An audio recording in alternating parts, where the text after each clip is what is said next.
Hey guys, I'm going to show you a real quick flow for some chronic low back pain that I like to use with some of my patients. If you have some very acute pain or if it's flared up, this might not work extremely well for you, but some of them might work. By the way, I have a disclaimer as well.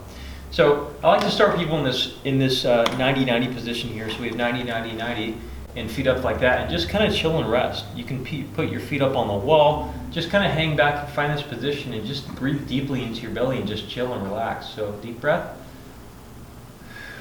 We're going to spend about a minute here before you go into the next position. So deep breath.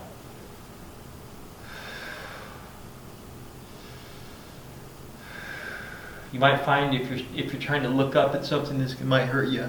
So make sure that you're really nice down, just relax. You can even put your hands back here as well if you'd like. Find a comfortable position is really the beginning starting point for this, and then we're going to advance into some stuff which is going to help reduce symptoms overall. Now the next thing is we're going to go onto our bellies. And I'd suggest doing that with a log roll. Some people will have problems lifting the legs up if they're really acute. If so, make sure you brace the belly here like someone's slapping you. Bring them off and then slowly roll as if you're a log. Slide one leg down, and now we're going to get onto our belly. Now the first position I like to have people go into is explore their propping. So first here is hands onto the forehead, just in a nice relaxed position, breathe into the ground. Spend about 30 seconds into this position until you really feel like it's a safe position for you. Next, we're going to creep up onto the elbows. And notice where the bend point is coming from on me. It's coming from my lower back. It's not coming from my neck, and I'm not lifting my hips up off the ground. Actually, I want to leave this part of my hips on the ground the entire time.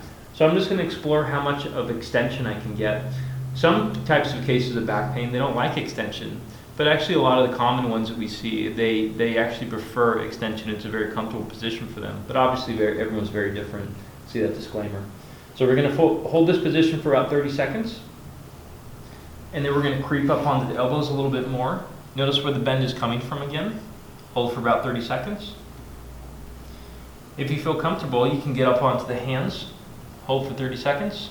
Try to make it so your cheeks back here are relatively kind of not doing a lot of work. And eventually, after you've been in a couple 30-second holds with this, we're going to come back down and sniff the floor, and then push the floor away. Sniff the floor, push the floor away. We're going to go for 20 reps of this. I like to call them crappy push-ups because they're pretty crappy.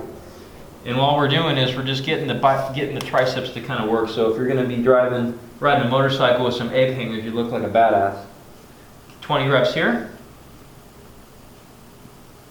And eventually, we're going to slide the hands under, take a deep breath into the belly, and push back onto our knees.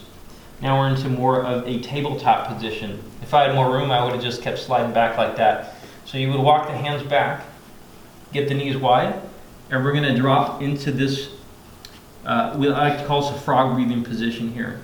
So rounding too much or dropping the hips too much might be aggravating for some people, but for the most part, we're going to explore this range just a little bit. If you feel any problems, then obviously stop. Hang right here, and then if your belt was right here, I want you to breathe into your belt line. Like if you're trying to move your belt out just a little bit with each breath. Deep breath, and out. Deep breath, and out. Spend about 30 seconds to a minute. Eventually, you use the ground to push yourself up. Get your knees under you, and up, and you're up like this. And then you can get up and move around. So this is what we call a desensitizer or a reset.